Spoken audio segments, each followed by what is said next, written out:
High বন্ধুরা, তোমরা সবাই কেমন আছো? আশা করি তোমরা সবাই খুব ভালো আছো। আমিও ভালো আছি। তো যাই হোক, অনেক দিন পরে চলে এলাম একটি ছোট্ট মিনি ভ্লগ নিয়ে। তো পুরো ভিডিওটি স্কিপ না করে দেখতে থাকো, আশা করি তোমাদের খুব ভালো লাগবে। পরশুদিন মানে আগস্টের 3 তারিখ আমার বরমশাইয়ের জন্মদিন ছিল। তো ওই দিন সারাদিন কি করলাম না করলাম, কোথায় গেলাম, তো ওইগুলো কিন্তু ছোট ছোট করে ভিডিও করে রেখেছিলাম। আজকে তোমাদের সঙ্গে ওটাই শেয়ার করছি। সকাল সকাল আমার মা কিন্তু ঘুগনি বানিয়ে রেখেছিল আর আটা মাখিয়ে রেখেছিল। আমার বরমশাই আটার পরোটা খেতে ভালোবাসে, তো উঠেই কিন্তু আমি আটার পরোটাটা বানিয়েছিলাম। তো পরোটা আর ঘুগনি খেয়ে তিনজন মিলে দেখো বাজার করতে গেছিলাম, সবজি বাজার, আর দেশি মুরগি নিয়ে এসেছিলাম। তো যাই হোক, আসার পথে সোনামা দেখো কীরকম বলছে আমার পা ব্যথা করছে, কারণ তার বাবার কোলে উঠবে বলে। তো তারপরে কিন্তু কোনো রকম ছুটে ছুটে এসেছিলো। এসেই দেখলাম যে আমার একটা পার্সেল এসছে, যে ফেসবুকের প্রথম পেমেন্ট পেয়ে আমি আমার গপু সোনার জন্য একটা খাট অর্ডার করেছিলাম, ওইটাই এসছে। তো তারপরে দেখো মাকে সব কিছু জোগাড় করে দিতে মা কিন্তু রান্না করতে লেগে গেছে। অনেকটা দেরি হয়ে গেছিলো, প্রায় 12:30 মতো। তারপর সোনামা কিন্তু খেলছিল। তারপরে রান্না হয়ে যেতেই দেখো বরমশাইকে সাজিয়ে গুছিয়ে খেতে দিয়ে দিয়েছিলাম। তো ওইটা কিন্তু একটু ছোট্ট করে ভিডিও করলাম। আগে তোমাদের সঙ্গে একটা ছোট করে ভিডিও শেয়ারও করে রেখেছি। তো তারপরে কিন্তু অনেক দিন থেকে আমার বরমশাইয়ের বন্ধু, তার মেয়ে হয়েছে। তো 14-15 দিন হয়ে গেছে, অনেকবার করে ডাকছিল। তাই ভাবলাম যে আজকে ঘুরে আসি, রবিবার আছে, ছুটির দিন। তো রাস্তায় বেরিয়ে রাস্তাঘাটের অবস্থা তো দেখেছো, খুবই খারাপ। রাস্তার কাজ চলছিল। তো আমাদের কিন্তু ওইখানে দেখো বাড়ির কাছে মেলাও চলছিল। মেলার গেটটা তোমাদের সঙ্গে শেয়ার করলাম, পরে মেলা দেখতে গেলে তোমাদের সঙ্গে মেলার ভেতরটা শেয়ার করব। তো তারপরে কিন্তু দেখো মিষ্টি নিয়ে বরের বন্ধু আমাদের মোটরসাইকেলে আনতে এসেছিলো। মোটরসাইকেলে ওঠার সঙ্গে সঙ্গেই কিছুক্ষণ পরে বৃষ্টি শুরু হয়ে গেছে। তো আর পুরোটা যেতে পারিনি, আবার টোটো ঠিক করে কিন্তু ওদের বাড়িতে পৌঁছে গেছিলাম। ওদের রুম কিন্তু 5 তলায় ছিল, তাই লিফটে উঠছিলাম। সোনামা প্রথমবার দেখে বলছিল এটা আবার কী রে। তো যাই হোক, কিন্তু খুব খুশি হয়েছিল। তো এসেই কিন্তু দেখো তার বোনের জন্য যে জামা আর ঝুমকা নিয়ে এসেছিলো আর মিষ্টি নিয়ে এসেছিলো, ও কিন্তু নিজে থেকেই ওদেরকে দিয়ে দিল। তো তারপরে এই ঝুমকা নিয়ে তার বোনকে ওঠানোর চেষ্টা করছিল, তার ভিডিওটা তোমরা দেখতে থাকো।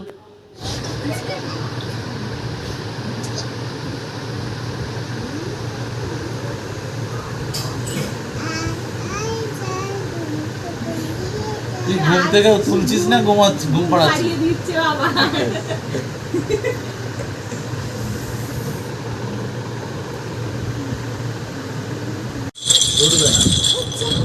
উঠছেই না। এখন বালিশ দাও, এখন না, এখন না। তখন আমার গোপালটা বড় হবে। ভাই আমি কেন হাঁটি লোকের ঘরে ভাই? আমি কেন এ লোকের ঘরে ভাই নেই। আমার গোপাল হাঁটবে, আমি কেন হাঁটি? হ্যাঁ, দুধকে লেগে যাবে। না হলে কি করব? জানো তো বন্ধুরা, যাকে আমরা দেখতে গেলাম ও কিন্তু আমাদেরকে দেখলো না। ওকে কিন্তু আমরা ভালোভাবেই দেখলাম, কিন্তু চোখই খুললো না। তো যাই হোক, ও নাকি দিনেতে ঘুমায়, রাতে নাকি জেগে থাকে, তাই হয়তো ও ঘুমিয়েছিল। তো আসার পথে দেখো আমরা মোমোস খেয়েছিলাম, খুব খিদে পাচ্ছিল আসার সময়। তো তারপরে আমরা শপিং মলে একটু আনন্দ করলাম আর একটু বাজার হাট করলাম। এই সোনামায়ের আনন্দগুলো দেখতে থাকো।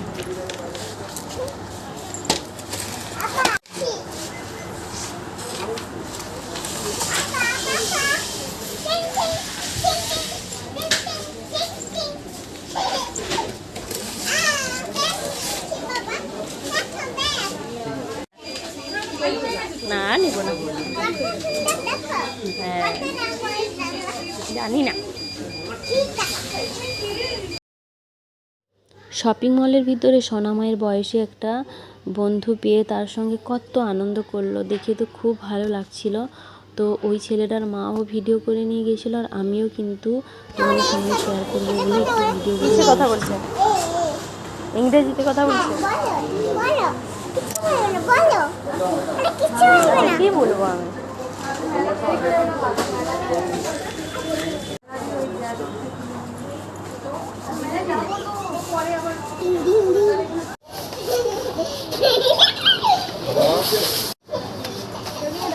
দেখতে পাচ্ছিস?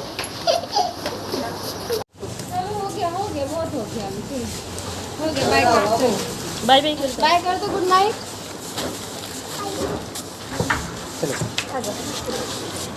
जल्दी आ जाइए। বরমশাই কেক কাটবে না বলে কিন্তু কেক দোকানে নিয়ে গেছিলো না। আমি একটু রাগারাগি করতে কেক দোকানে নিয়ে গেছিলো, কিন্তু ও বললো ও নাকি কেক কাটবে না। তো আমি বললাম কেক কাটতে হবে না, আমি খাওয়ার কেক কিনবো। তো খাওয়ার জন্য 4 পিস কেক নিয়ে এসেছিলাম। ওইগুলোকে দেখো প্লেটে সাজিয়ে সোনামাকে বলে তার বাবাকে বসিয়ে দেখো কেক কাটা হলো। তো যাই হোক, কেক খাওয়া দাওয়ার পরে কিন্তু আমাদের দুপুরে মাংস ছিল, ওইগুলো দিয়ে আবার ভাত খেয়ে আমরা ঘুমিয়ে পড়েছিলাম। তো ভিডিওটা কিন্তু এইটুকুই। তো তোমাদের সঙ্গে তো এই ভিডিওটা আগেই শেয়ার করেছিলাম। তো সোনামা দেখো কত আনন্দ করে তার বাবাকে কেক মাখিয়ে দিল। তো যাই হোক, ভিডিওটা এখানেই শেষ করলাম। ভালো লাগলে লাইক কমেন্ট শেয়ার করো।